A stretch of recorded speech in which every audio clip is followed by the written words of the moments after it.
వెంకటకృష్ణ చంద్రబాబు నాయుడు గారు 2019లో చిత్తుగా ఓడిపోయినప్పుడు ఈవీఎంల ద్వారా ఓడిపోయామన్న మాటలు ఒకసారి విను. ఇక్కడ ఈవీఎంలు ప్రపంచంలో ఎవరు వాడరు. ఎందుకు వాడరంటే ఆటోమేటిక్ గా మ్యానిపులేట్ చేయడానికి అవకాశాలు ఉన్నాయి ఈవీఎంలు.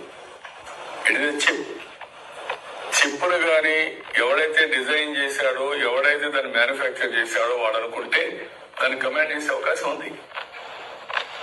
రెండోది ఇన్స్క్రిప్షన్ చేసామన్నా కూడా దాని ఇన్క్రిప్షన్ మళ్ళా డీకోడింగ్ చేసే అవకాశం కూడా ఉంది.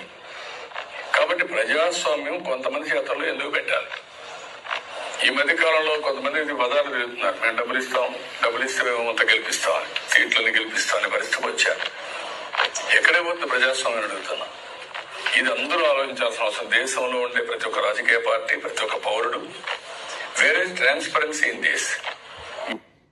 ఈవీఎంలు వద్దు, ట్యాంపరింగ్ అవుతాయి, మెనిపులేట్ అవుతాయి, ఓట్లు నష్టపోతాం, ఓన్లీ బ్యాలెట్ పేపర్ ద్వారా ఎలక్షన్లు చేయాలి అని చంద్రబాబు నాయుడు గారు ప్రతి పార్టీకి పిలిపించారు కదా 2019లో. మరి ఇప్పుడు నువ్వు అంటుంది ఏంటి? ఈవీఎం ట్యాంపరింగ్ అవ్వలేదని.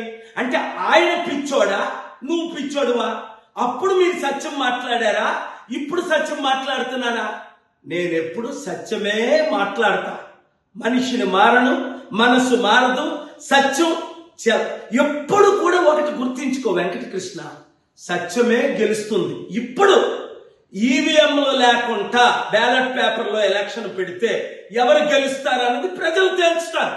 కనుక ఇలాంటి అవినీతి మాటలు ఆడుకుంటా, అబద్ధం, కుతంత్రం, అవినీతి నా విషయంలో నాకు తెలుసు.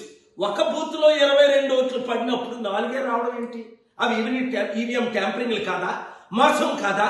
కనుక ఈవీఎం మినిస్టర్లని వీళ్ళందరికీ పేరు పెట్టా. బీజేపీకి 240 వచ్చా, నీకు తెలుసు, నాకు తెలుసు, నువ్వే చెప్పావు. 140 కూడా రాలేదు వారికి. అంటే 400 అంటే ఇప్పుడు 240 వస్తే ఏం రావలేదే అనుకుంటారని కన్ఫ్యూజన్తో ప్రజలు తిరస్కరిస్తున్నారు ఇప్పుడున్న అవినీతి పరుల్ని. కనుక ఈ వీడియో మీరు నేను కలిసి అందరికీ రీచ్ అయినంత వరకు వైరల్ చేద్దాం, ప్రజాస్వామ్యాన్ని కాపాడదాం, ఈ గజ దొంగల నుంచి మనం విడుదల చేద్దాం. Thank you.